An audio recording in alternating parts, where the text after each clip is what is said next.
한쪽 말만 듣고 판단하면 바보 되기 쉽다. 이게 특별히 우리 교회에서 그래요. 한쪽 말만 듣고 판단하는 경우 너무 많아요. 그렇죠? 내가 막 신부됐을 때 우리 자매들이 신부님 나는 남편이 때리고 바람피고 술 먹고 빚지고 너무너무 불쌍하더라고요. 왜냐면 얼마나 불쌍해. 여자가 시집으로 왔는데 남편이 때리고 바람피고 빚지고 기쁨이 하나도 없잖아요. 그래갖고 아유 정말 이렇게 불쌍한 자매 어떻게 하면 좋은가. 마음이 안타까웠어요. 이 어떻게 도와주면 좋은가. 근데 한 10년째 됐는데 어떤 자매 하나가 성당활동 열심히 하는 자매 하나가 남편도 내가 보기엔 굉장히 젠틀한 사람이야. 괜찮은 사람이야. 근데 해가 어스름하게 지는데 성당 마당에서 울면서 신부님 나는 겉보기에는 멀쩡해도 속으로는 시어머니 시아버지 남편 때문에 속이 썩는다고. 이 자매가 이렇게 어려운 가운데서도 반짝반짝 웃으면서 교회 봉사를 했구나. 마음이 짠하더라고. 그래서 이 자매를 한번 꼭 끌어안아줘야 되나 어떻게 되나 막 고민을 하고 있는데 그날따라 남편이 퇴근을 하고 성당에 오는 거예요. 멀리서 남편이 보이는데 막 울다가 남편 욕하고 시댁 욕하다가 이 자매가 눈물을 싹 훔치더니 그 우는 모습은 온데간데 없이 반짝 웃으면서 자기야 웬일이야 그래서 막 뛰어가더라고요. 내가 그날 이후부터 여자의 눈물은 한쪽 눈물만 믿어요. 아직 누구 얘기 안 들어봤어? 남편 얘기 안 들어본 거예요. 남편 얘기. 그리고 내가 이제 신부된 지 20년 되는데 내가 요즘 깨달은 게 있어요. 부부 문제는 껴드는 게 아니야. 부부 문제 누구만 알아? 부부만 아는 거예요. 부부만 해결해 준다고 껴들 일이 아니더라고요. 부부만 아는 거야. 그런데 이제 부부끼리도 서로에 대한 이해가 필요하지만은 여러분들 자녀에 대한 이해가 필요합니다. 자녀를 이해하셔야 돼요. 그리고 자녀하고 대화를 해야 돼요. 자녀하고 대화를 해야 되는데 우리나라 엄마들은 참 편안하게 교육해요.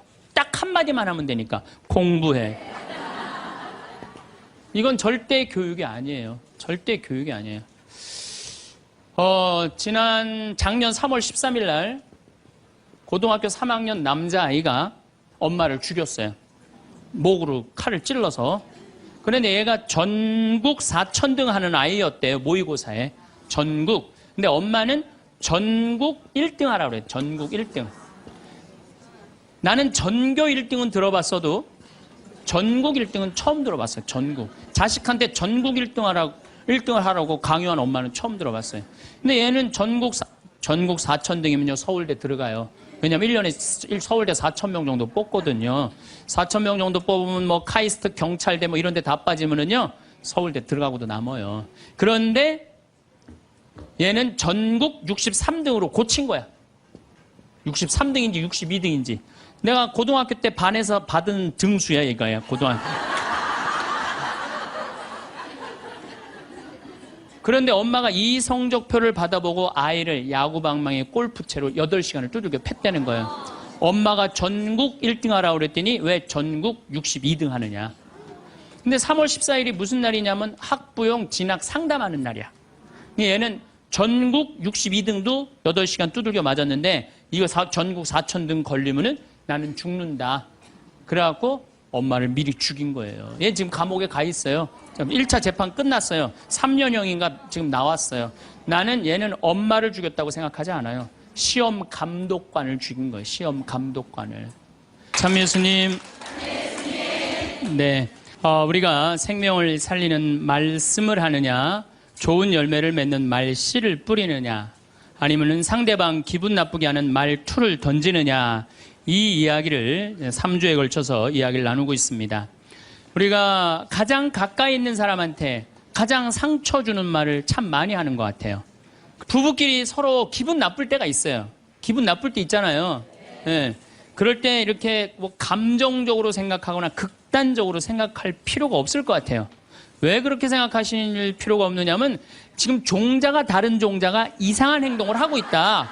이렇게 생각하면 좀 마음이 좀 편안해요. 저 사람이 날 미워해서 그러는 게 아니다. 더욱이 여성이라는 이 성은 제가 남성이기 때문에 그런 걸 많이 느껴요. 여성은 참 신비한 존재. 여자는요, 생리를 하고 난 다음에 1일부터 18일까지 점점 기분이 좋아진대요.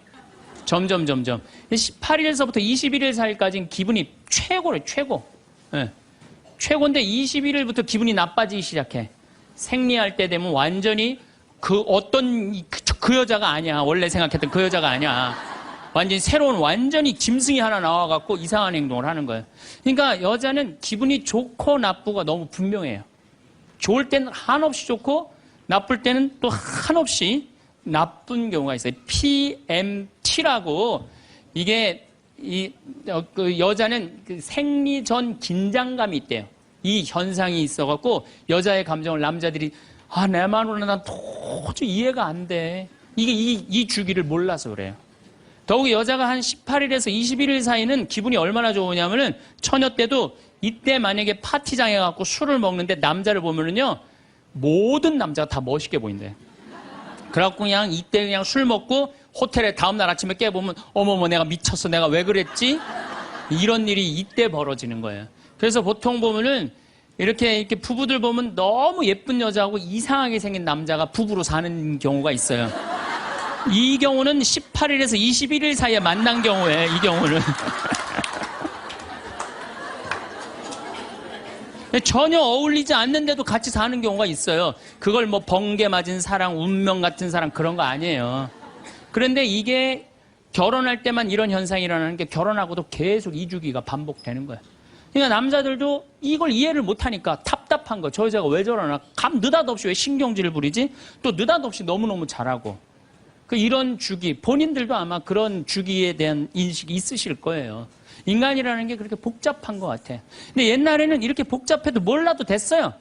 그냥 참고 살고 그냥 견디고 살고 성당에서 십자가 생각하고 참으라고 그러면은 그냥 참고 그리고 옛날에 제가 20년 전만 해도 뭐 신부님 남편이 때려요, 남편이 바람 펴요 그러면 저도 그랬어요. 참고 살으라고.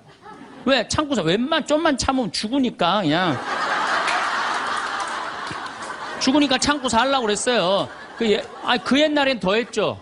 그 옛날에는 뭐 100년 전, 200년 전에는 참고 살면 둘 중에 하나 아무나 빨리 죽으니까 그냥. 근데 요즘은요, 한 40살 된 사람이 남편이 때려요, 바람 펴요, 빚만 만들어놔 이러면요, 참고 살라고 얘기하기가 참 두려워요. 왜냐하면 참고 100년을 더 살아야 되는데. 그거는 또 다른 형벌이거든요. 그러니까 여러분들도 이제는 남자라는 이 동물을, 짐승을, 종자를 이해를 하셔야 돼요. 남편을 이해하라는 게 아니에요. 남자가 생겨먹은 게 어떻고, 또 여기 있는 우리 형제님들은 여자가 생겨먹은 게 그러면 훨씬 좀 덜 싸울 거예요. 덜 크크크 치치치카카카 된다니까. 그런데 이제 부부끼리도 서로에 대한 이해가 필요하지만은 여러분들 자녀에 대한 이해가 필요합니다. 자녀를 이해하셔야 돼요. 그리고 자녀하고 대화를 해야 돼요. 자녀하고 대화를 해야 되는데 우리나라 엄마들은 참 편안하게 교육해요. 딱 한마디만 하면 되니까 공부해. 이건 절대 교육이 아니에요. 절대 교육이 아니에요. 작년 3월 13일 날 고등학교 3학년 남자아이가 엄마를 죽였어요. 목으로 칼을 찔러서. 그런데 얘가 전국 4천등 하는 아이였대요. 모의고사에. 전국. 근데 엄마는 전국 1등 하라고 그래요. 전국 1등. 나는 전교 1등은 들어봤어도 전국 1등은 처음 들어봤어요. 전국. 자식한테 전국 1등을 하라고 강요한 엄마는 처음 들어봤어요. 근데 얘는 전국 4천등이면요. 서울대 들어가요. 왜냐면 1년에 서울대 4,000명 정도 뽑거든요. 4,000명 정도 뽑으면 뭐 카이스트, 경찰대 뭐 이런 데 다 빠지면은요. 서울대 들어가고도 남아요. 그런데 얘는 전국 63등으로 고친 거야. 63등인지 62등인지. 내가 고등학교 때 반에서 받은 등수야, 이거야, 고등학교.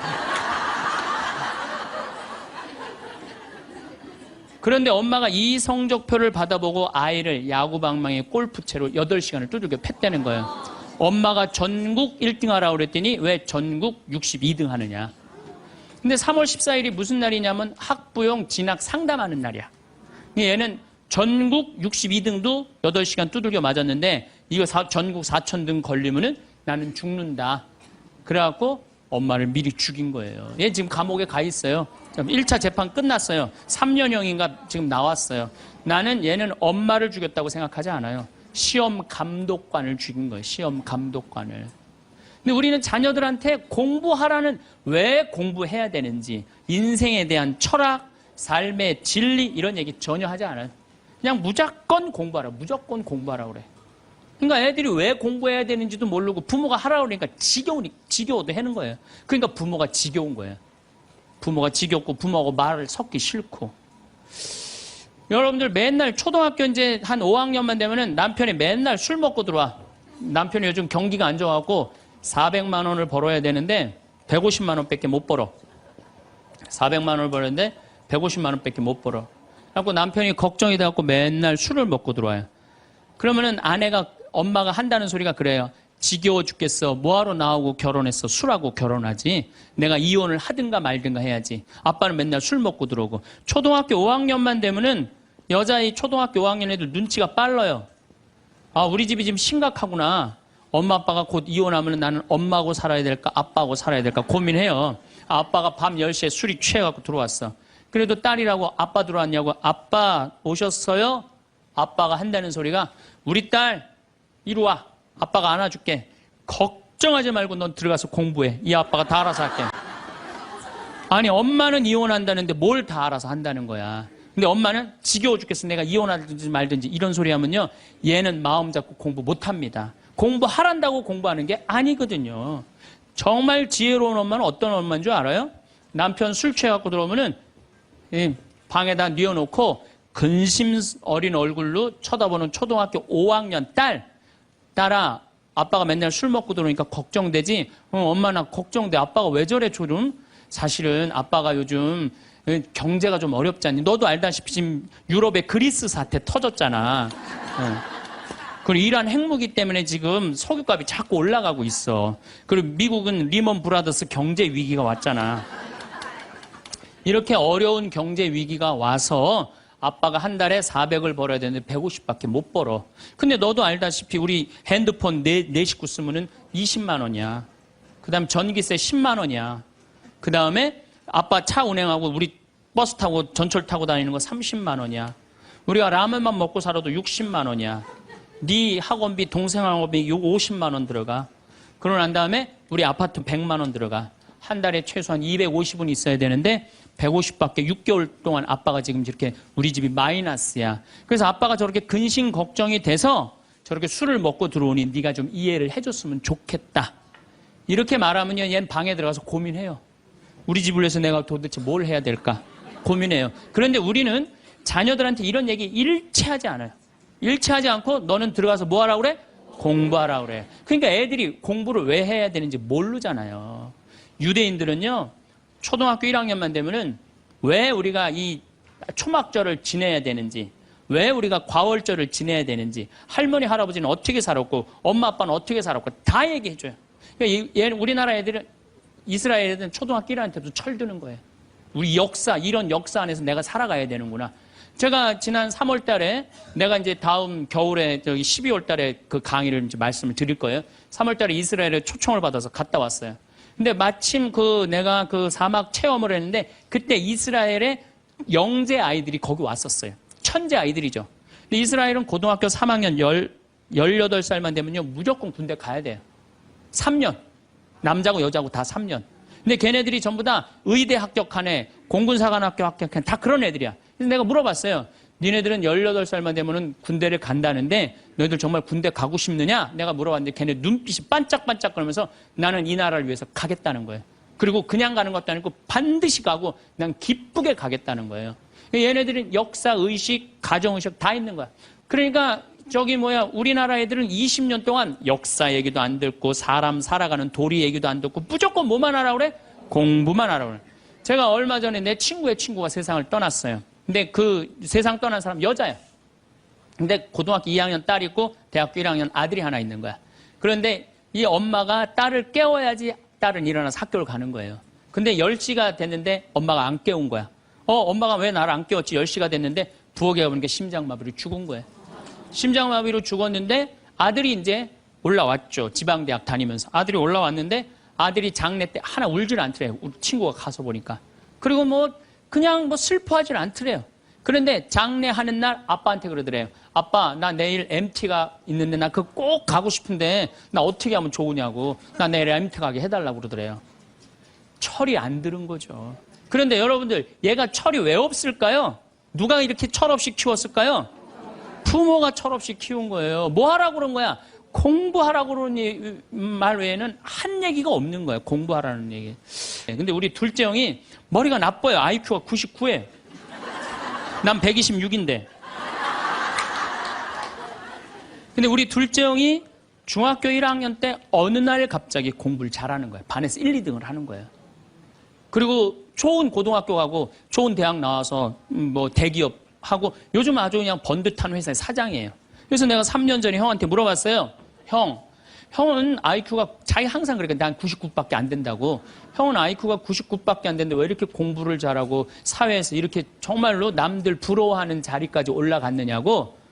왜 IQ가 99밖에 안 되는데 왜 갑자기 공부를 잘하느냐고 내가 물어봤어요. 근데 형이 이런 말씀을 저한테 하더라고. 형이 신부님, 내가 중학교 1학년 때 아버지가 간 수술했어요. 큰 간 수술을 했어요. 난 초등학교 4학년 때 기억나요. 아버지 병원에 가면 천도복숭아 따먹었던 거 기억나요. 그리고 아버지가 퇴원을 하고 다음날 허리를 구부리고 출근을 하시더래요. 근데 우리 형이 보니까 어머니가 그랬대요. 여보, 며칠 쉬었다가 나가라고. 그렇게 허리를 구부리고 어떻게 출근을 하느냐고. 근데 아버지가 그러더래요. 나는 내 자식 먹여 살리고 공부시키려면 오늘부터 나가야 된다고. 그래 일주일 동안 이 99짜리 IQ가 지켜본 거예요. 일주일 동안 지켜보면서 자기가 그런 생각을 했대요. 내가 저 아버지를 위해서 해야 되는 건 공부다. 그래갖고 이 99 IQ가 코피가 터져가면서 공부를 한 거예요. 근데 그 아들은 내가 봐도 그때부터 효자인데 지금까지도 효자예요. 어제 내가 평창에서 강의를 했는데 할머니 한 분이 평생 한 번도 그런 얘기 안 했대, 자식한테. 먹여주고 재워주는 거 외에는 한 게 없다는 거예요. 여러분들, 개는요 10마디 알아듣는데요. 기다려, 앉아, 손, 엎드려, 이 정도 알아듣는데요. 그리고 원숭이는 한 30마디 알아듣는데 자기네들끼리도. 사람은 적어도 하루 한 집에서 살면서 10,000마디는 해야 된대요. 근데 우리가 자녀들한테 무슨 얘기해? 일어나, 밥 먹어, 학교 가, 숙제, 공부해, 시험은 10마디 정도밖에 안 한 거야, 20년 동안. 어떤 하느님을 사랑하는 거, 사람을 사랑하는 거, 살아가면서 사람의 도리, 우리 집안의 내력, 그런 얘기 생전 안 하는 거예요, 생전. 내가 어떤 고민을 하는지, 내가 어떤 갈등 속에서 사는지, 아빠하고 어떤 추억이 있는지 그런 거 전혀 모르는 거예요. 밥만 먹여주는 그러니까 10마디 이상 안 한 거예요. 그러니까 내가 자녀를 키우면서 계속 들어가서 공부해 10마디 이상 안 한 이 집은 무슨 집이냐? 개 같은 집이에요. 개 같은 집. 사람 집이 아니에요. 사람 집이 아니에요. 다정한 대화를 할 수가 없는 거야. 그러니까 우리 이 둘째 아들은 정말 그때부터 지금 나이가 50이 넘었는데 아직까지도 효자예요. 그래서 내가 이렇게 나보다 신부가 됐으면 더 잘 살았을 거예요, 둘째 형이. 근데 큰형은 이제 우리 어머니 아버지가 이제 휴가를 이제 우리 생태마을, 요즘은 이제 거의 못 오시는데 휴가를 오면 이제 누나, 큰아들, 둘째 아들이 돌아가면서 모시고 와요. 근데 이제 큰아들도 자기도 조그만 공장을 하는데 막 이제 바쁘니까 바쁜 와중에 어머니, 아버지 모시고 오는 거 아니에요. 오다가 어머니가 아이고 얘야 묵주를 까먹었다 그러면 신경질을 부린대요. 바빠 죽겠는데 어떻게 하라고 그러냐고 지금 일주일만 손가락으로 하고 오라고 그냥. 그런데요. 근데 둘째 아들은 어머니가 딱 이제 아들 둘째 아들이 태우고 평창에 오다 얘야 묵주를 까먹었다 그러면 둘째 아들은 그러죠. 우리 어머니가 저한테 해준 얘기예요. 어머니 걱정하지 마세요. 톨게이트 앞에서도 그런데 어머니 걱정하지 마세요. 차 돌리면 되죠 뭐.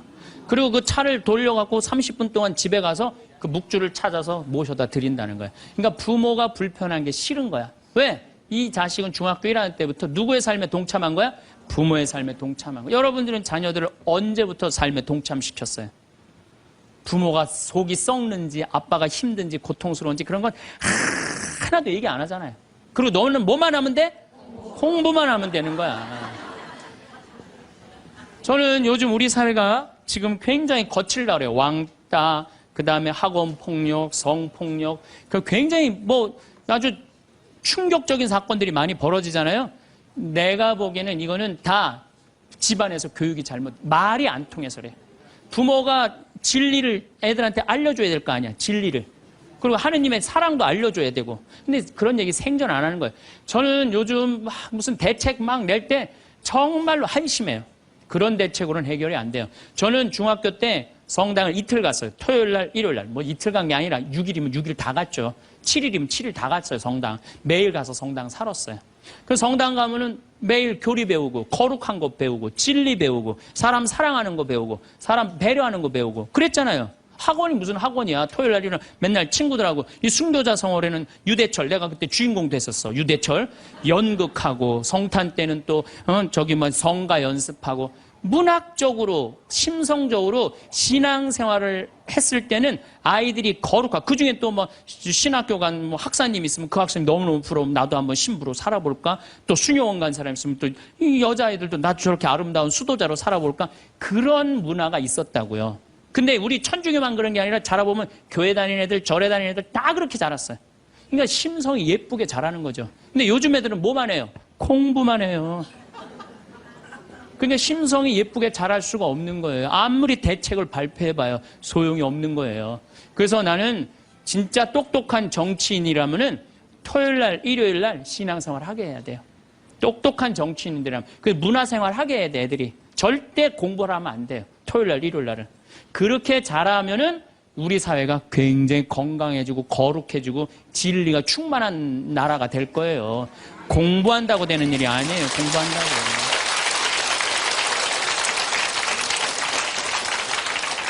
그러니까 자식들하고 대화를 하려고 해도 대화를 해본 적이 있어야지 대화를 할 거 아니야. 공부하라는 말 외에는 해본 적이 없는데. 그래서 엄마 명동에 어때? 좋았어? 좋았어. 어떻게 좋았어? 그냥 좋았어. 넌 들어가서 빨리 공부해. 자, 그렇다면은 내가 어떻게 하면 대화를 잘할 수 있을까? 말을 잘할 수 있을까? 첫 번째, 들어라. 우리가 이게 부족해요. 듣는 게 부족해. 우리나라 사람들이 듣는 게 부족해. 제가 평택에서 본당 신부할 때 교우가 한 5,000명 됐었어요. 본당 신부 혼자 하는데 하루에 고해성사를 200명, 300명이 보는 거예요. 너무너무 힘든 거야. 그러니까 내가 주일날 막 교우들이 1분 이상 고해를 하면 막 신경질이 나는 거야. 그러니까 할머니들이 그냥 신부님 내가 6.25 때 시집 와갖고 그냥 독자 집에 시집을 왔는데 아들을 하나 낳았어요. 아들을 하나 낳았는데 그놈이 독자라고 내가 너무 오냐오냐 해서 키우다 보니까 이놈을 장가를 보냈는데 이놈이 이혼을 해갖고 손자를 나한테 맡겨갖고 내가 지난주에 그 손자 찾으러 다니느냐고 주일미사를 빠졌어요. 아, 주일미사 빠졌는데 왜 6.25 전쟁부터 시작을 해. 그래서 내가 그래요. 저 교우들한테 항상 교육할 때 죄는 간단히 죄 진 것만 얘기해라. 과정은 설명하지 말고. 그러니까 참 교우들도 죄 결론만 얘기하는 게 참 답답할 거 아니야. 그 답답한 속을 털어놔야 되는데 신부님은 막 200명, 300명 줄은 기다리고 있고. 근데 내가 능평이라는 데 본당 신부를 딱 갔는데 교우가 500명이야. 딱 10분의 1이야. 너무 심심한 거예요. 그래갖고 이제 고해소에 딱 들어오면 너무 반가운 거예요. 그래갖고 신부님 저 시어머니를 미워했어요. 그럼 평택에서는 4계명 부모에게 효도하라고 그랬는데 미워하면 안 된다. 예수님이 십자가 생각하고 시어머니한테 잘해라. 딱 간단해. 그렇게 했는데 능평에서 이 자매 나가면 이제 아무도 안 들어오니까 이 자매 나가면 아무도 안 들어오니까 내가 뭐라 그러냐면 왜 시어머니를 미워하는데요?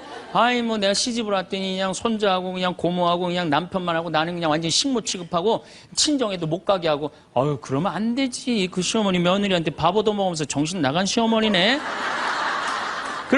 그러면은 그 자매가 신이 나는 거지. 신이 그것뿐만 아니라 내가 혼수살림 얼마나 구박을 많이 받았는지 몰라요. 그러면은 내가 이제 정말 늙으면 그거 정말 다 그래. 하여튼 자매님 참 그런 집에서 힘들게 산다 그러면 막 눈물 콧물 흘려가면서 시어머니 욕을 바가지로 해요.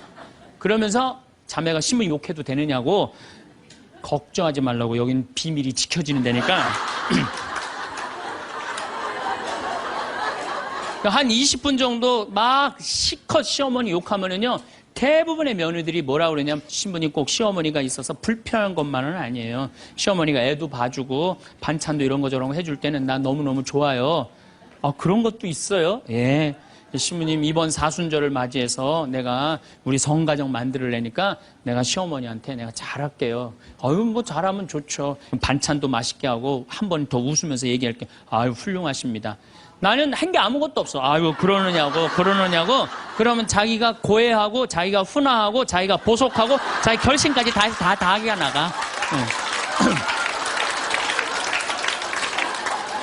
말은요, 들어주기만 하면 돼요. 여러분들 친구들하고 무슨 상담할 때 지적질할 필요 하나 없어요. 나이 50, 60 넘어갖고 너 그러니까 네가 그 꼴로 사는 거야. 그러면 그 자기 속 얘기하는 사람이 너 그러니까 그 꼴로 사는 거야. 그럴 때 아유 맞아 내가 그래서 내가 이 꼴로 사나 보다. 그럴 것 같아요. 기분 나빠할 것 같아요. 당연히 기분 나빠하죠. 당연히. 우리 집에 많은 그 중고등학교 학교 다니기 싫어하는 애들을 데리고 와요. 요즘 내가 바빠서 거의 상담을 못 하는데 데리고 오면은 얘가 학교를 안 간다는 거예요. 중학교 2학년, 3학년 애가 학교를 관두겠다는 거예요. 그러면 내가 많은 경우 상담을 하면은 거의 90%는 그랬던 것 같아요. 너 학교 많이 다니기 싫으니? 네, 다니기 싫어. 그럼 관둬. 뭐 다니기. 신부님한테 다니라고 설득하러 데리고 왔는데 신부님이 뭐라 그래? 이제 그렇게 마음 먹고 애가 오는 거예요.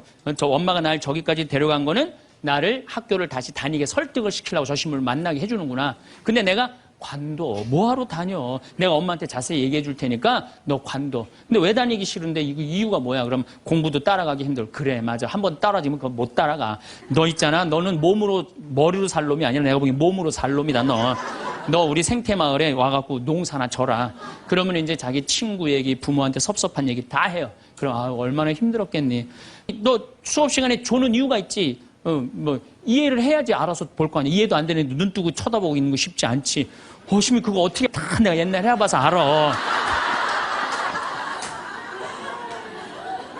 한 1시간 동안 얘 공감, 동감 해주고 고개만 끄덕여주면요. 얘네들이 거의 끝날 때 뭐라 그러는지 알아요? 신부님 막 그래도 아무리 생각해봐도 중학교는 졸업해야 될 것 같아요. 아니야. 중학교 졸업할 필요 없어. 나중에 네가 철 들으면 졸업해도 돼. 자퇴 그냥 하는 걸로 하자. 아니에요, 신부님. 중학교 졸업하는 게 나을 것 같아. 그래? 그러면 가서 한번 다녀봐. 다니다 힘들면은 꼭 나한테 얘기하면 내가 꼭 엄마한테 얘기해 줄게. 그래서 중학교, 고등학교, 대학 졸업한 애들 많아요. 아직도 연락하는 애들이 많아요. 신부님 감사하다고. 그러면 내가 아이하고 면담할 때 엄마들이 나한테 이렇게 신부님 무슨 얘기 했느냐는 거예요. 무슨 얘기? 난 한 얘기 아무것도 없어요. 그냥 고개만 끄덕여 준 거예요.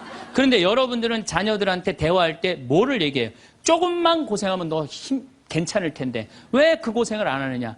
너 저 2년, 3년만 지나면 대학 들어면 너 마음대로 할 텐데 너 공부해. 걔는 지금 지옥 같은데. 그러니까 강요하는 거야. 대화가 아니야. 대화가. 그러니까 안 되는 거예요. 인도에는요. 대화를 하면은요. 이호덕 선생님이라고 글 우리말 쓰기 아주 돌아가셨는데 책 잘 쓰는 분 계셔요. 그분 책에 그런 내용이 나와요. 인도에 여행을 하는데 사람들이 대화를 하면서 그러더래요. 아차 그러더래요. 아차. 얘네들이 우리나라처럼 뭐 물건 까먹어 아차 그러나 그랬대요. 근데 학교 수업에 갔는데 애들이 선생님을 보고 아차 그러더래요. 그래서 그게 무슨 뜻이냐 그러니까 내가 지금 네 이야기를 들어주고 있으니까 네 말이 맞다라는 뜻으로 내가 아차 해주는 거. 사람이 지금도 고개를 끄덕이는 분들 그게 참 중요해요. 고개를 끄덕이는 게 중요한 거예요. 그래서 나는 이렇게 교우들이 상담 오거나 우리 신부들이 가끔 상담 올 때도 있어요. 특히 신부들이 상담 올 때는 내가 거의 말 안 해요. 자기네들 다 하니까 고개만 끄덕여 주는 거예요. 고개만. 그럼 뭐 관두겠다 뭐 이런 신부들도 그냥 계속 고개만 끄덕여 주는 거예요. 한 3시간, 4시간 계속.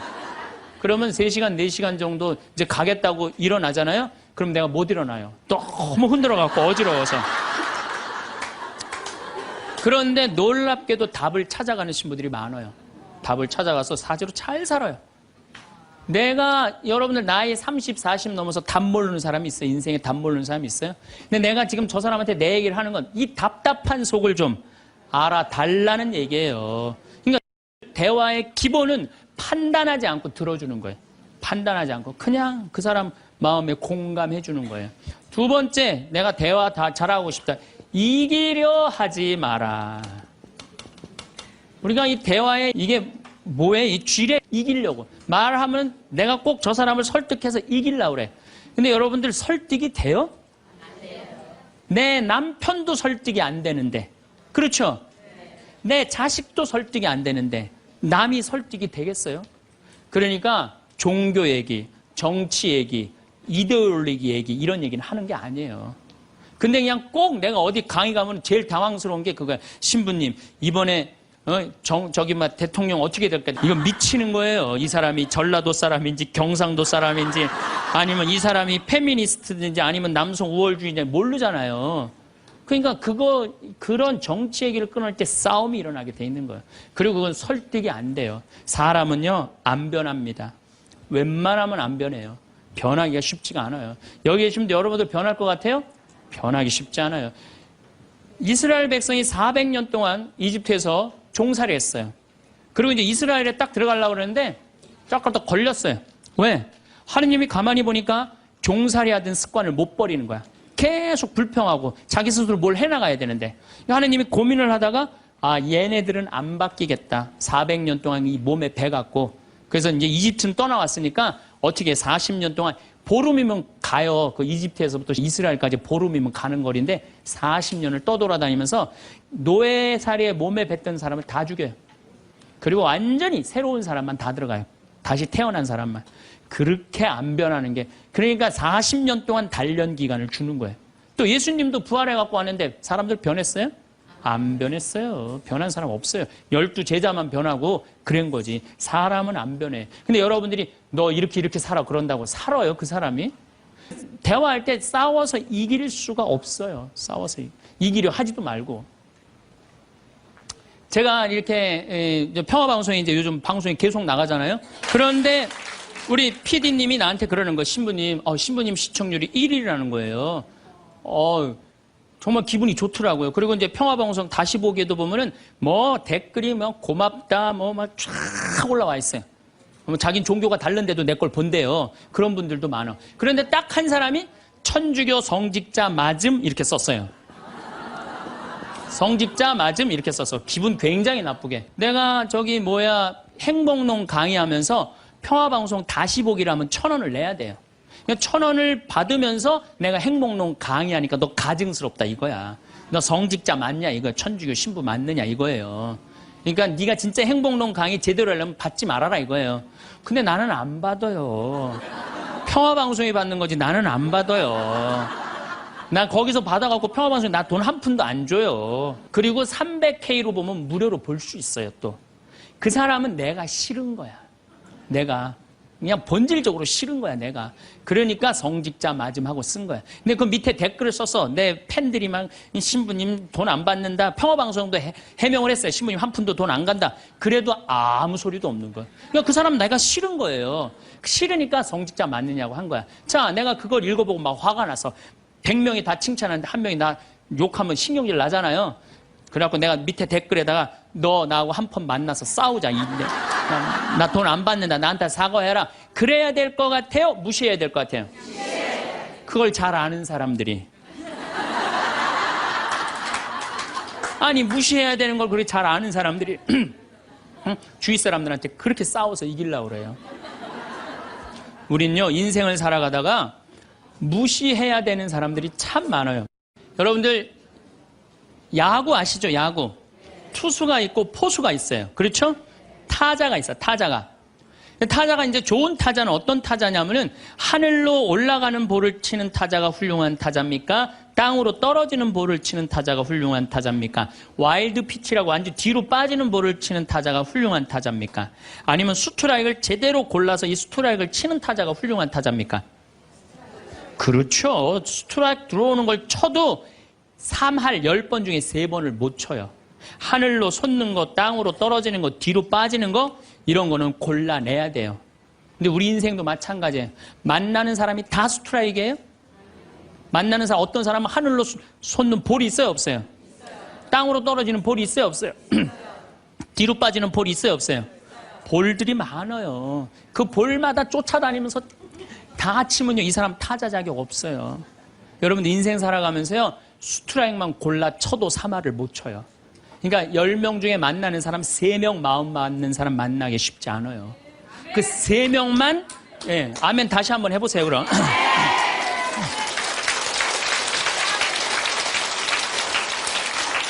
그 3명하고만 잘 사귀어도 여러분들 행복해요. 근데 그 7명 때문에 마음 뺏길 필요가 없다는 거예요. 그래서 여러분들 가만히 생각하면 성당에 보면 볼 많아요. 예쁜 옷 입고 갔더니 누굴 홀리려고 그냥 여시같이 입고 그거 볼이야. 그 볼이에요. 상대할 필요 없어요. 걸러내면 돼요. 우리가 인생 살면서요. 제가 이렇게 강의를 하니까 모든 사람이 다 날 좋아할 거라는 생각은 절대 안 해요. 절대 안 합니다. 왜냐하면 내 강의를 듣는데 내 강의 싫어하는 사람들이 있어요. 그리고 그 사람들 자유예요. 얼마든지 싫어할 수 있어요. 내가 그 사람들 무시하는 것도 내 자유예요. 근데 그 사람들은 머리 드밀고 싸우고 이렇게 사느니 죽는 게 낫다. 뭐하러 그래? 나 사랑하는 사람이 훨씬 많은데. 그럼 내가 사랑하는 사람한테 마음을 뺏겨야 될 것 같아요? 염장 지르는 사람한테 마음 뺏겨야 될 것 같아요? 어느 누구한테 마음 뺏겨야 돼? 사랑하는 사람한테. 여러분들도 마찬가지라는 거예요. 그러니까 오늘 이렇게 생각해서 내 볼이 누군가, 그 사람한테 내가 마음을 빼앗기고 시간을 빼앗고 열정을 빼앗긴다면 여러분들은 타자 자격 없고 인생 살 자격 없는 거예요. 그건 걸러내야 돼요. 이기려 하지 마세요. 골라내시면 돼요. 아, 예수님 그렇게 우리 구세주인데 예수님 다 좋아했어요? 멱살 잡고 돌 던지고 막 이랬어요. 예수님도 마지막 침 뱉고. 그러니까 우리들이 모든 사람한테 사랑받으려고 그럴 때 그때 미치는 거예요. 네. 날 사랑하는 사람도 있고 사랑하지 않는 사람도 있고. 반대로 뒤집어서 얘기해 봅시다. 여러분들 다 사랑해요? 아니요. 여러분들 마음에 안 드는 사람 있어요, 없어요? 있어요. 남들도 똑같은 거예요. 그렇게 생각하면 스트레스 받을 일이 하나도 없죠. 네. 그냥 내 맛있는 거 집 잡혀서 사 먹으러 다니면 돼. 자, 세 번째, 대화를 잘하려면 지는 법을 배워야 돼요. 이기려 하지도 말지만 지는 법을 배워야 돼. 여러분들 우리가 살아가면서 이걸 대한민국이 못해요. 아니 내가 맨날 이겨야만 돼? 1등만 해야 돼? 2등 할 수도 있고 꼴등 할 수도 있고 내가 달리기 하면 달리기 잘하고 노래하면 노래 잘하고 그림은 그림 잘해 다 잘해야 돼요? 그렇지 않아요. 애들한테 지는 법을 알려주면요 애들이 잘 살아요. 근데 너 꼭 1등 해야 돼. 너 남들하고 해서 해야 돼. 얘네들 나중에 부러지게 돼 있어요. 지는 법을 가르쳐요. 제가 이제 호주에 이제 강의 갔다가 우리 생태마을에 여름에 환경 교육을 해요. 아이들이 한 300명 정도 왔어요. 주일미사 이제 딱 토요일 날 들어와고 주일미사를 딱 하는데 300명이 앉아서 미사를 하더라고요. 근데 미사를 하는데 우리 생태마을은 여름에 더우니까 우리가 아이스크림을 직접 만들어서 판매를 해요. 애들. 그러니까 애들이 이제 뭐 아이스크림 사 먹는 재미로 그냥 왔다 갔다 하잖아요. 근데 이제 이 300명이 주일날인데도 불구하고 아이스크림 사 먹느냐고 돈을 다 써버린 거야. 주일날 미사를 하는데 헌금을 하는데 헌금을 안 하는 거예요. 300명이 전부 다 헌금 봉투를 다 패스를 하는 거예요. 그런데 원주교구 구곡성당 아이들이랑 대구교구 무슨 산지성당, 성지성당인가 두 성당 50명만 헌금을 다 하는 거예요. 얘네들은 헌금을 남겨둔 거죠. 남겨두고 헌금을 계속 하더라고요. 나는 이렇게 앉아서 보는데 걔네들이 너무 예쁜 거예요. 그 먹고 싶은 아이스크림을 안 먹고 헌금을 하니 얼마나 예뻐요. 하느님이 쟤네들이 얼마나 예쁠까. 감사하다고 헌금을 바치니. 그래서 내가 이제 공지사항 때 너희들은 아이스크림도 안 사 먹고 이렇게 헌금을 하니 너무 기특하다. 너희들 신부님이 아이스크림 교환권 2,000원이거든요. 이거 하나씩 다 선물로 줄게요. 다 선물로 줬어요. 선물로 줬는데 250명이 뭐라 그러냐면 이러는 거예요. 자기네들은 못 받는다 이거야. 얘네들은 헌금을 해갖고 내가 선물로 주고 싶었는데 250명은 싫은 거예요. 근데 제가요 신부 생활 20년 하면서 성당에서 뭐 프로그램 할 때 상 줄 때요 박수 치는 경우를 본 적이 없어요. 전부 애들이 다 그래요. 내가 1등 아니면 다 싫은 거예요. 그러니까 지는 법을 안 가르치는 거죠. 축하해 줄 일 아니에요? 쟤네들 헌금 내갖고 저렇게 좋은 선물을 받는구나. 박수 쳐줄 일 아니에요? 그래갖고 내가 열받아갖고 생명을 살리는 말씀, 내 CD죠. 15,000원짜리. 이번 확 뛰었어. 15,000원짜리. 이거 니네들 엄마한테 다 갖다 줘, 엄마 아빠한테. 뭐라고 갖다 주냐면 내가 헌금 냈더니 신부님이 선물 줘서 엄마 아빠한테 갖다 주라 그래요. 이 집은 뭐가 되는 집이야, 이 집들은. 그랬는데 못 받는 애들이 더 크게 그러더라고요. 그래서 내가 한마디 했어. 니네들은 하느님한테 바치는 거 아무것도 없이 그냥 받으려고 그래? 얘네들은 먹고 싶은 거 안 사 먹고 바친 거야. 남이 잘 되는 꼴을 못 봐요. 우리나라 지금 분위기가 그래요. 난 요즘 이 선거철 보면서 정말 가슴 아파. 머리 꼭대기부터 지는 법을 못 봐요. 자기가 떨어지면 무슨 욕을 해서라도 핥혀내야 돼. 받아들이질 못해. 그러니까 머리 꼭대기부터 밑에까지 지는 법을 안 가르치니까 우리 사회가 무슨 뭐 타협이 없어요. 죽기 아니면 까무러치기야. 한 발 양보하는 게 없어. 그래서 대화가 말이 안 통하는 거야. 지는 법을 안 가르치니까. 네 번째, 한쪽 말만 듣고 판단하면 바보 되기 쉽다.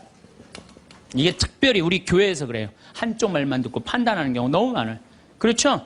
내가 막 신부됐을 때 우리 자매들이 신부님 나는 남편이 때리고 바람피고 술 먹고 저 빚지고 너무너무 불쌍하더라고요. 왜냐면 얼마나 불쌍해. 여자가 시집으로 왔는데 남편이 때리고 바람피고 빚지고 기쁨이 하나도 없잖아요. 그것도 여자가 이쁜 여자가 울면 더 이쁘잖아. 그래갖고 아유 정말 이렇게 불쌍한 자매 어떻게 하면 좋은가. 마음이 안타까웠어요. 이 어떻게 도와주면 좋은가. 근데 한 10년째 됐는데 어떤 자매 하나가 성당활동 열심히 하는 자매 하나가 남편도 내가 보기엔 굉장히 젠틀한 사람이야. 괜찮은 사람이야. 근데 해가 어스름하게 지는데 성당 마당에서 울면서 신부님 나는 겉보기에는 멀쩡해도 속으로는 시어머니 시아버지 남편 때문에 속이 썩는다고.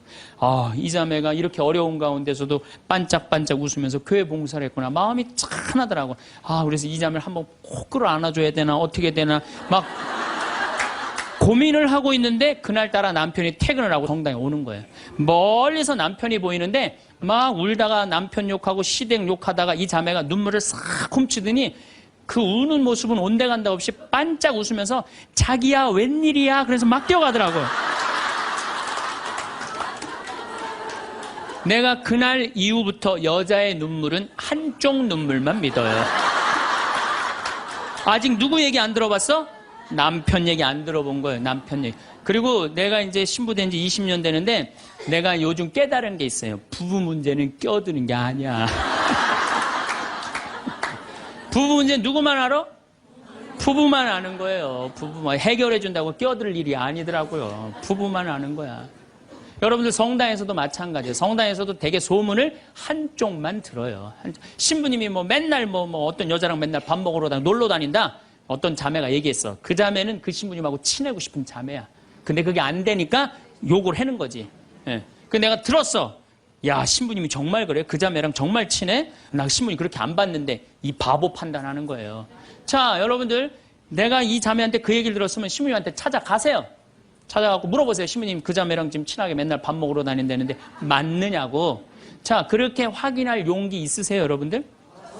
그럼 판단하지 마세요. 가서 확인할 길이 없으면 어떻게 해야 돼? 판단하지 말아야 돼. 그리고 내가 정말 신부님, 수녀님 비밀 들었어.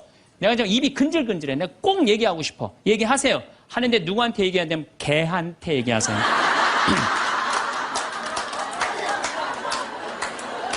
걔한테 얘기하세요.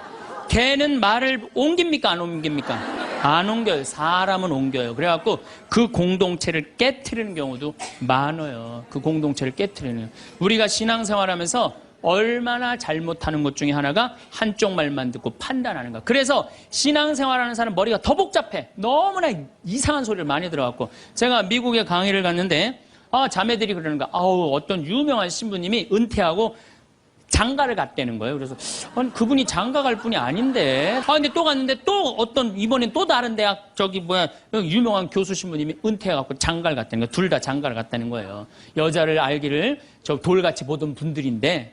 그래서 나는 속으로 아니 그분들이 은퇴할 분 장가 갈 분들이 아닌데. 그래갖고 내가 이번에 1년이 지나고 난 다음에 동창 신부들 모여갖고 야, 나 미국에 가고 이런 얘기를 들었다. 그랬더니 한 동창 신부가 그런 얘기를 무슨 소리야. 지난주에 나하고 같이 미사 봉헌하고 신부님이 성서 강의했는데. 그러니까 멀쩡하게 성서 강의하는 신부님이 미국에서는 지금 관도하고 장가가 있어 지금. 우리가 얼마나 신앙생활하면서 이 잘못된 소문에 우리 영혼이 망가지는지 몰라요. 그러니까 한쪽 말만 듣고 판단하면 뭐가 되기 쉽다? 바보 되기 쉽다. 5번째, 끝을 좋게 맺어라. 이 무슨 얘기냐 하면은 끝을 좋게 맺어라. 이 무슨 얘기냐면 여러분들 사람이 살아가다 보면요 사이 나쁠 때가 있어요. 친한 친구인데 결국은 재산 문제 때문에 법원까지 가갖고 법원에서 재산 주고받고 이게 끝났어. 헤어질 때 뭐라고 헤어져요? 야, 우리가 그래도 30년 동안 친구인데 이렇게 좋지 않은 일로 법원까지 왔는데 이렇게 결정이 났으니 너 다음에 어딜 가도 행복하게 살았으면 좋겠다. 다음에 볼 때 우리 웃으면서 만나자. 이렇게 헤어져야 돼요. 아무리 속이 뒤집어져도. 근데 우리는 뭐라고 헤어져요? 너 밤길 조심해. 내가 언젠가 너 가만히 안 놔둘 거야. 이거는요 정말 어리석은 거예요. 또 어떤 사람 맨날 술 먹고 막 바람 피다가 죽었어. 50살에. 그 집 애 때리고 부인 때리던 사람이 죽었어. 그래서 이제 초상집에 가갖고 위로해준다고, 어휴, 그렇게 술 먹고 바람 피고 애들 때리더니 잘 죽었다. 니네들 고생 끝났다. 니네들끼리 행복하게 살아라. 이렇게 말한다고 그 자식이 행복해 할 것 같아요? 그래도 자기 아버지인데. 이렇게 말해야 돼요. 그래도 네 아버지가 이 시대의 풍류를 알던 사람인데. 너무 안타깝다. 얼마나 멋있는 사람이었는데 정말 마음이 아프다. 아버지 좋은 데 가시게 이제 정말 저 세상에서는 정말 아무 거침없이 행복하게 살 수 있도록 우리 기도해주고 축복해주자. 그 너희들은 정말 행복하게 살았으면 좋겠다. 아다르고 어달아요. 아다르고 어달라요. 나는 정말로 2000년 동안 말 진짜 못하는 놈 한 놈 알고 있어요. 이놈이 어떤 놈이냐면 십자가 왼편에 매달린 이 왼편의 강도, 진짜 말 못하는 놈이에요. 이놈이 이제 십자가에 못 박혀 죽을, 자기도 괴롭고 아프기 힘들겠지. 그렇지만 그렇게 말하면 안 되지. 가운데 구세주라는 분한테 뭐라 그래? 네가 무슨 구세주냐? 네가 진짜 구세주면 너도 살리고 나도 살려봐라. 너 구세주도 아니다 이거예요. 그러니까 예수님도 지금 십자가에 못 박혀가고 아파 죽겠는데 이놈이 이상한 소리 하니까 대꾸를 해요 안 해요? 대꾸를 안 해요. 근데 난 2000년 역사상 진짜 말 잘하는 사람 한 사람 알고 있어요. 이게 누구야? 오른편에 있는 강도예요. 오른편에 있는 강도가 뭐라 그래? 야 이놈아, 너하고 나하고는 죽어도 싸. 근데 이분은 가난하고 병든 사람 전부 다 함께하고 병 고쳐주고 함께했던 분인데 네가 무슨 자격이 있어 그런 말을 해? 그래 한마디 더 해. 주 예수님, 마지막 날 저를 기억해 주십시오. 그러니까 왼편에 있는 놈한테는 대꾸도 안 하던 예수님이 가상칠언이라고 십자가에서 7가지 중요한 말을 해요. 다 이루었다. 엘리엘리 네마 사박타니. 보십시오. 당신의 아들입니다. 뭐 목마르다. 이런 얘기 하잖아요. 그런데 이 오른편의 강도한테 너야말로 오늘 나와 함께 진정으로 낙원에 들 것이다. 막판에 말 한 번 잘한 바람에 천당 입장 1호 고객.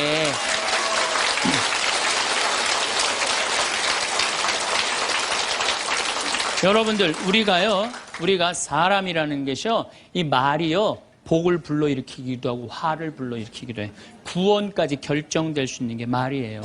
그래서 나는 이 기가 막힌 말을 어떻게 쓰고 있느냐, 제가 성서 한 구절 좀 읽어 드리겠습니다. 자세히 알아보기 전에 꾸짖지 마라. 먼저 생각해보고 나서 질책하여라. 듣기 전에 대답하지 말고 남이 말하는 도중에 끼어들지 마라. 너와 상관없는 일로 다투지 말고 죄인들이 시비를 가릴 때 자리를 함께 하지 마라. 꼭 성당에서 신부님 욕하는데 모여갖고 그냥 같이 하는 사람들 위험한 데 앉아 있는 거예요. 죄인들이 시비를 가리는데 자리를 같이 하지 말아요. 하지 마세요. 빠져나오세요. 그건 하느님이 판단할 일이지 여러분들이 판단할 일은 아니라는 거예요. 혀를 절제하는 이는 갈등 없이 살고 뜬 소문을 싫어하는 이는 잘못을 덜 저지르리라. 절대 말을 옮기지 마라. 아무것도 잃는 것이 없으리라. 말을 안 옮기면 잃는 것이 없어. 말을 너무 옮기고 싶어. 누구한테 얘기해? 개한테 얘기하세요. 개한테.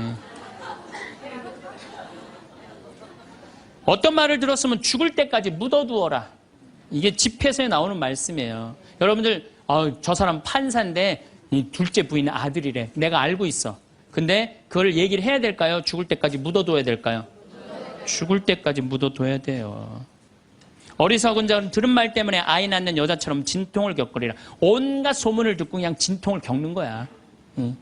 어리석은 자의 뱃속에 든 말은 사람의 넓적다리에 밝힌 화살과 같다. 중상하는 자와 한 입으로 두말하는 자를 저주하여라. 그들은 평화로이 사는 많은 사람들을 멸망시켰다.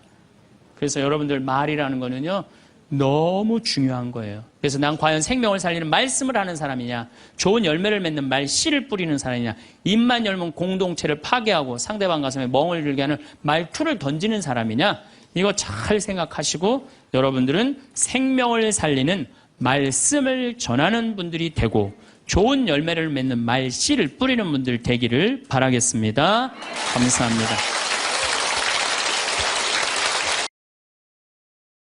오늘 강연 어떠셨나요?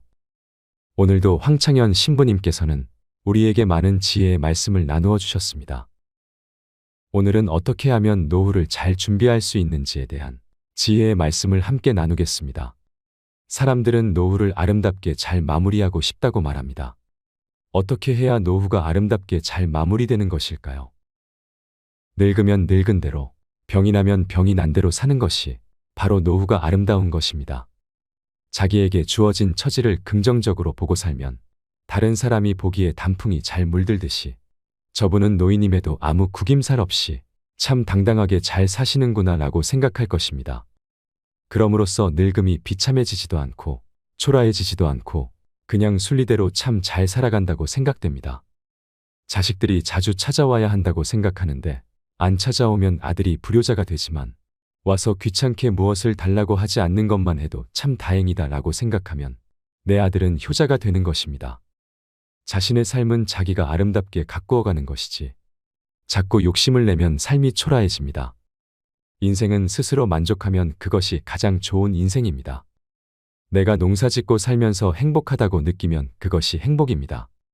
남이 뭐라고 하는가에 신경을 많이 쓰면 결국은 그 거품이 꺼질 때 삶이 허무해집니다. 자신이 원하는 것이 있으면 하시면 됩니다. 그러나 그 원하는 것이 이루어지지 않는다고 불행한 인생은 아닙니다. 그런 면에서 현대인들은 너무 헛된 욕망에 사로잡혀서 자기 인생을 낭비하고 삽니다. 나는 너무 능력이 없다고 자책하거나 아니면 남과 비교해서 자꾸 부러워만 합니다. 그런 것들이 자신의 인생을 더욱 비참하게 만듭니다. 산에 다람쥐도 살고 토끼도 살고 개미도 사는데 인생 이만하면 살만하지 않나요? 사람으로 태어나서 괴롭게 살 게 뭐가 있을까요? 사람으로 태어난 것만 해도 즐겁고 복된 삶입니다. 나이든 부모에게는 받은 것의 반만이라도 은혜를 되돌려주고 20살이 넘은 자녀들에게는 정신적이나 경제적으로 정을 끊어내고 자유와 권리를 주고 마음껏 살 수 있도록 해야 합니다. 더 이상 간섭은 일체 필요하지 않습니다. 무슨 직업을 갖든 결혼을 하든 안 하든 어떻게 살든 그것은 그들의 자유로운 삶이기 때문에 내버려 두어야 합니다. 이렇게 정리를 깨끗이 하면 자식의 무거운 짐을 질 필요가 없어집니다. 자신도 이제 하고 싶은 것들을 하고 살면 됩니다. 60세가 넘으면 이제 인생을 정리하면서 살아야 합니다. 인생을 포기하라는 것이 아니라 마무리를 잘 지어야 합니다. 열매를 맺는 과정이라는 말입니다. 열매를 맺는 과정에서 가장 나쁜 것은 욕심입니다. 젊을 때는 욕심을 내도 아름답게 봅니다. 늙어서 욕심을 내게 되면 추하다고 합니다. 나이에 맞게 정리를 하고 내려놓아야 합니다. 내가 모은 재산이라도 내 개인 것이 아니라 사회 구성원들과 자연의 혜택으로 이루어진 것임을 잊지 않아야 합니다. 살아가면서 받은 많은 혜택들을 다시 사회로 되돌려주어 젊은이들이 세상을 살아가는데 쓰여질 수 있도록 하는 것이 더 좋을 듯 싶습니다. 사람의 몸은 적절하게 쓰는 것이 중요합니다. 나이 든 사람들이 가장 경계해야 하는 것이 욕심입니다. 젊을 때는 과로해도 며칠 후에 회복되는데 나이가 들면 쉽게 회복되지 않습니다. 과음, 과식, 과로하지 않도록 주의해야 합니다. 또한 나이가 들면 말을 줄여야 합니다. 나이가 들면 아는 것과 경험이 많아져 말을 많이 하게 됩니다. 그러나 젊은이들도 그들의 인생에 있어서 시행착오를 거쳐서 스스로 깨닫고 살도록 내버려 두어야 합니다. 나에게는 좋은 말도 상대방이 듣기 싫어하면 그것은 잔소리가 됩니다. 정면에 나서서 이끄는 일보다 뒤에서 조언해 주는 것이 좋습니다. 잘 물든 단풍이 봄꽃보다 더 아름답습니다. 봄꽃은 피어 있을 때는 예쁘지만 떨어지면 아무도 주워가지 않지만 단풍은 떨어져도 주워서 책갈피에 끼워둡니다. 그래서 점잖은 노인의 지혜는 가정과 사회에 꼭 필요로 하게 됩니다. 자연스럽게 사는 것이 가장 아름답다고 말할 수 있습니다. 그렇습니다. 중년 이후의 삶도 하루하루 매 순간이 소중하고 아름답습니다. 건강하고 행복한 인생의 후반전을 준비하기 위해 나이 듦을 자연스럽게 받아들이고 한 발짝 물러서서 여유로운 삶을 살 수 있도록 지금부터 준비해야겠습니다. 우리들의 소중한 하루가 헛되이 흘러가지 않도록 오늘도 승리하시길 바랍니다. 여러분의 하루가 건강하고 행복하시길 응원하겠습니다. 당신의 인생의 지혜가 쌓여 더욱 빛나길 바랍니다. 오늘 내용이 도움이 되셨다면 소중한 주위 분들께도 공유 부탁드립니다. 구독과 좋아요 알림 설정은 제작에 큰 힘이 됩니다. 감사합니다.